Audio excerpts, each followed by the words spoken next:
Panitia Seleksi Calon Dewan Komisioner Otoritas Jasa Keuangan baru menggelar konferensi pers perdana. Hal ini menandai mulainya proses penjaringan calon pimpinan OJK periode 2022 hingga 2027. Dan untuk mengetahui lebih jauh apa saja yang menjadi bahasan dan juga pastinya kriteria dari pemilihan Dewan Komisioner OJK yang baru, langsung saja kita akan simak laporan dari jurnalis CNBC Indonesia Mira Rahmalia. Ya, Mira, silakan dengan laporan Anda. Ya, selamat pagi Monica, terima kasih. Baru saja selesai sekitar jam 9 pagi tadi konferensi pers dari Panitia Seleksi Pemilihan Calon Anggota Dewan Komisioner Otoritas Jasa Keuangan periode 2022 sampai 2027. Tadi ada 8 orang anggota yang menghadiri konferensi pers hari ini, diantaranya Menteri Keuangan Sri Mulyani yang berperan sebagai ketua merangkap anggota, dan juga ada Gubernur Bank Indonesia Peri Warjio sebagai anggota panitia seleksi mewakili Bank Indonesia.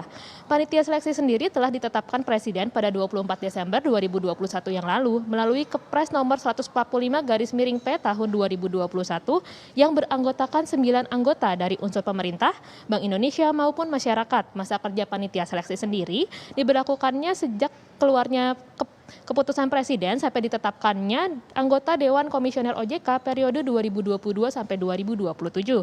Pendaftaran calon anggota Dewan OJK dibuka mulai tanggal 7 Januari selama 12 hari kerja atau ditutup pada tanggal 25 Januari 2022 pukul 23.59.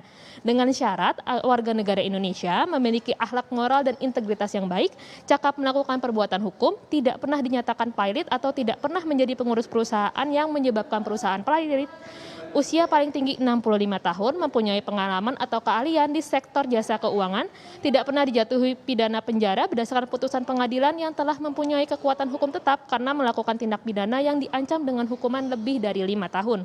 Untuk proses seleksi ini akan ada 4 tahapan seleksi, Monica. Yang pertama adalah seleksi administrasi, yang kedua adalah penilaian makalah rekam jejak dan masukan dari masyarakat.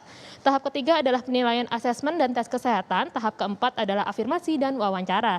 Nah, nantinya akan ada 21 nama calon yang dikeluarkan oleh panitia seleksi yang akan disampaikan kepada Presiden Republik Indonesia. Dari 21 nama calon tersebut akan mengajukan 14 nama ke Dewan Perwakilan Rakyat yang akan menjalani proses uji kepatutan dan uji kelayakan oleh Dewan Perwakilan Rakyat. Setelahnya, Presiden akan menetapkan 7 calon anggota Dewan Komisioner Otoritas Jasa Keuangan periode 2022 sampai 2027 yang diharapkan akan dilantik pada 20 Juli 2022.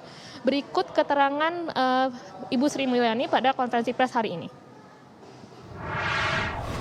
Pansel mengundang seluruh putra-putri terbaik bangsa Indonesia, warga negara Indonesia yang memiliki kualifikasi sesuai dengan Undang-Undang OJK yang telah saya sebutkan tadi untuk bisa turut mengambil bagian dan mendaftar sebagai calon anggota Dewan Komisioner Otoritas Jasa Keuangan. Putra-putri terbaik bangsa Indonesia ini sangat dibutuhkan untuk dapat mewujudkan tujuan Otoritas Jasa Keuangan, yaitu membangun, menjaga, dan mengembangkan sektor keuangan di Indonesia. Demikian laporan kami dari JCP Kementerian Keuangan. Kembali ke Anda, Monica, di studio.